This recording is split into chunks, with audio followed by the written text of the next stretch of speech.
भगवान मधुसूदन रूपी कल्प वृक्ष की जय हो, जिनका धर्म ही मूल है और मोक्ष ही फल है।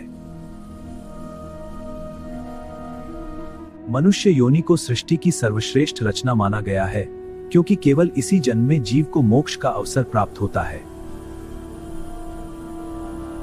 गरुड़ पुराण मानव जीवन की श्रेष्ठता और धर्म का महत्व इस ग्रंथ में विस्तार से बताया गया है।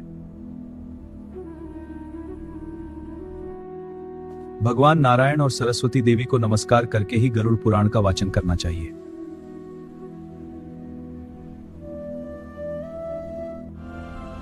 मनुष्य सृष्टि की सर्वश्रेष्ठ रचना है, क्योंकि ईश्वर ने उसे बुद्धि और विवेक प्रदान किया है।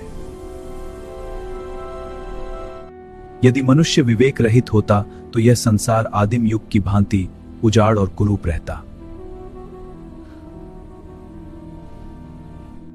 मानव जीवन कर्म योनि है, जबकि अन्य सभी 84 लाख योनियां केवल भोग योनियां हैं।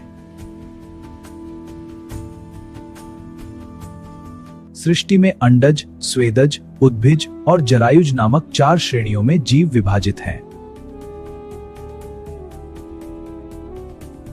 84 लाख योनियों में मानव जन्म परम दुर्लभ है, जो बड़े पुण्यों से प्राप्त होता है। आहार, निद्रा और भय सभी पशुओं में समान है, परंतु विवेक केवल मनुष्य के पास है।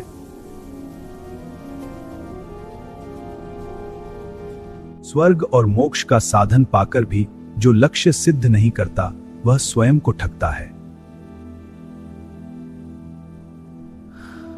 मनुष्य की तृष्णा कभी शांत नहीं होती, वह सदा अधिक धन और ऊंचे पद की इच्छा करता है। इंद्र पद पाने के बाद भी जीव की प्यास नहीं बुझती और यही तृष्णा उसे नरक ले जाती है। जो मनुष्य 5 इंद्रियों के वश में रहता है, वह अंततः विनाश और दुख को प्राप्त होता है।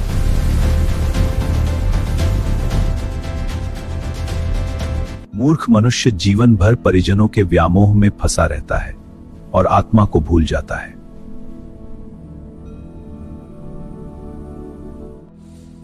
पुत्र और स्त्री का मोहपाश लोहे की बेड़ियों से भी अधिक मजबूत और कष्टकारी होता है। पाप मनुष्य अकेला करता है, परंतु उसके फल का उपभोग उसका पूरा परिवार करता है। क्या हुआ? तुम इतने परेशान क्यों हो? परिवार को इस कष्ट का बोझ क्यों? मृत्यु पर कोई विजय नहीं पा सकता। जीव को सब कुछ यहीं छोड़कर अकेले जाना पड़ता है।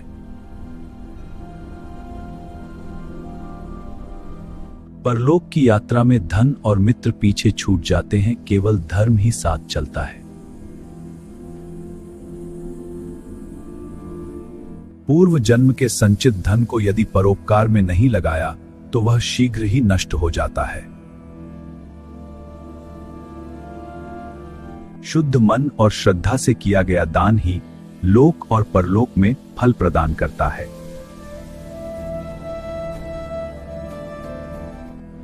धर्म से ही अर्थ, काम और अंततः मोक्ष की प्राप्ति संभव है, अतः धर्म ही श्रेष्ठ है।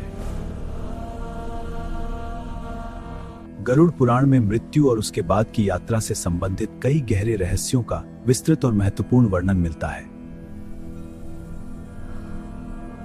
यह समझना अत्यंत आवश्यक है कि देह त्यागने के बाद जीवात्मा की स्थिति क्या होती है और वह कितने समय तक अपनों के बीच रहती है।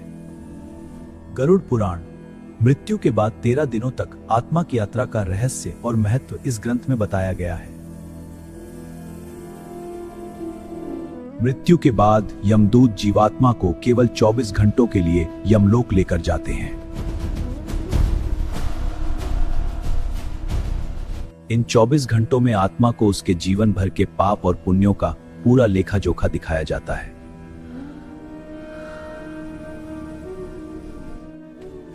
गणना के पश्चात आत्मा को पुनः उसी घर में छोड़ दिया जाता है जहां उसने प्राण त्यागे थे।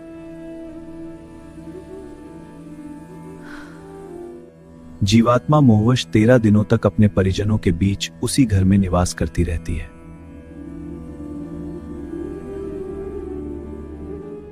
मृत्यु के समय अंगूठे के आकार की जीवात्मा शरीर से निकलती है, जिसे यमदूत थाम लेते हैं। यमदूत कोयल के समान काले और क्रोधित नेत्रों वाले होते हैं, जिन्हें देख जीव भयभीत होता है। यमलोक के मार्ग में तुम्हारी आत्मा कांपेगी। देख नारकीय यातनाएं, अब तू हमेशा के लिए यम के हाथों में है। पापी आत्मा को रास्ते में भयानक सांप, बिच्छू और तपते हुए नुकीले मार्ग का कष्ट सहना पड़ता है। रास्ते में भूख प्यास से तड़पती आत्मा को यमदूतों के कोड़ों की मार भी सहनी पड़ती है।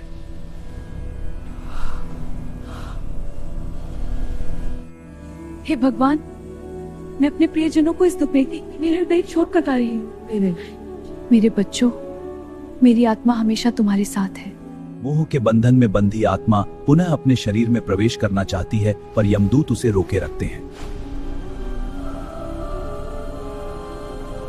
मृतक की सद्गति और उसे मार्ग में भोजन जल प्राप्त हो सके, इसके लिए पिंडदान अनिवार्य है।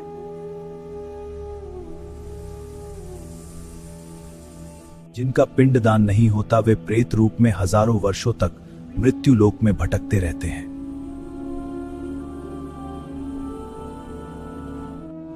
पुत्र को 10 दिनों तक प्रतिदिन पिंडदान करना चाहिए, जिससे प्रेत की देह को पुष्टि मिलती है।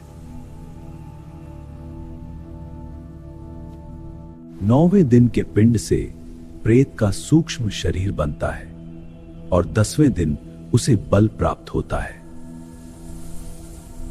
13वें दिन यमदूत जीवात्मा को बंदर की तरह बांधकर यमलोक के लंबे मार्ग पर ले जाते हैं।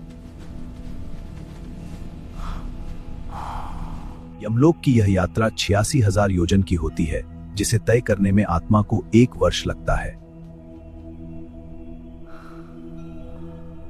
मार्ग में 16 नगरों को पार करने के बाद ही जीवात्मा धर्मराज के सम्मुख प्रस्तुत की जाती है।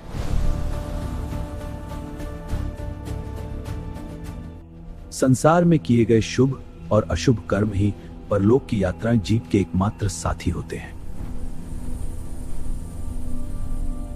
मनुष्य को सदैव बुरे कर्मों से बचकर परमेश्वर का चिंतन और धर्म का चरना चाहिए। मृत्यु इस संसार का शाश्वत सत्य है, परंतु गरुड़ पुराण के अनुसार पुण्य कर्म करने वाली आत्माओं की अंतिम यात्रा पापी जीवात्माओं से सर्वथा भिन्न और सुखद होती है। गरुड़ पुराण में पुण्यात्माओं की मृत्यु और स्वर्ग यात्रा का रहस्य तथा महत्व विस्तार से वर्णित किया गया है। संसार में जन्म लेने वाले हर प्राणी को अपनी निश्चित अवधि पूरी करके एक दिन विदा होना पड़ता है। मनुष्य अपने जीवन के कर्मों के आधार पर ही स्वर्ग या नरक में स्थान प्राप्त करता है। जो मन, वचन और कर्म से किसी जीव को दुखी नहीं करते वे पुण्यात्मा कहलाते हैं।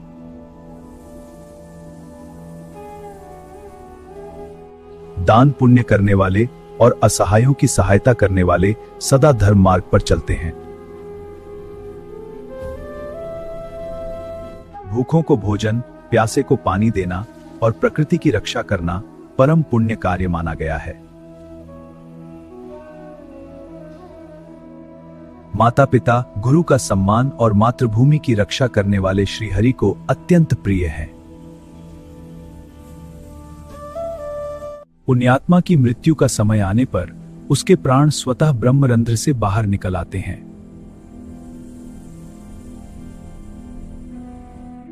यमदूत पुण्यात्मा को डराते नहीं बल्कि देव स्वरूप में आकर उसका आदर पूर्वक स्वागत करते हैं। पुण्य गति प्राप्त जीव सुंदर गीत, वाद्य और नृत्य के साथ स्वर्ग लोक को प्रस्थान करता है। दिव्य आभूषणों और पुष्पों से सजे चमचमाते विमान में सवार होकर जीव स्वर्ग लोक जाता है। स्वर्ग में सुंदर अप्सराएं पुष्पमालाओं से पुण्यात्मा का हार्दिक अभिनंदन और स्वागत करती हैं।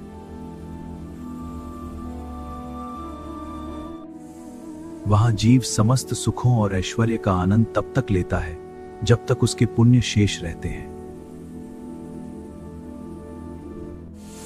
पुण्य समाप्त होने पर जीव पुनः पृथ्वी पर राजा या महात्मा के घर जन्म लेता है। मृत्यु के समय शरीर के 5 तत्व अपने अपने मूल तत्वों में जाकर विलीन हो जाते हैं। काम, क्रोध और अहंकार शरीर में रहने वाले चोर हैं जिनका मुख्य नायक चंचल मन है।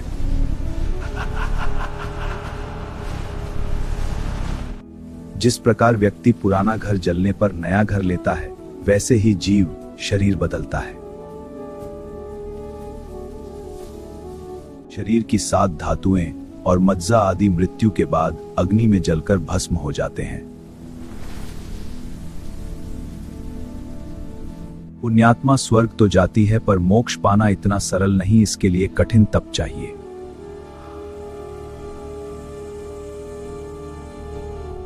नित्य परमात्मा का भजन, कीर्तन और जप मनुष्य को मोक्ष के द्वार तक ले जाता है। प्रतिदिन प्रभु का स्मरण करने वाला जीव धीरे धीरे परमात्मा के और निकट आता जाता है।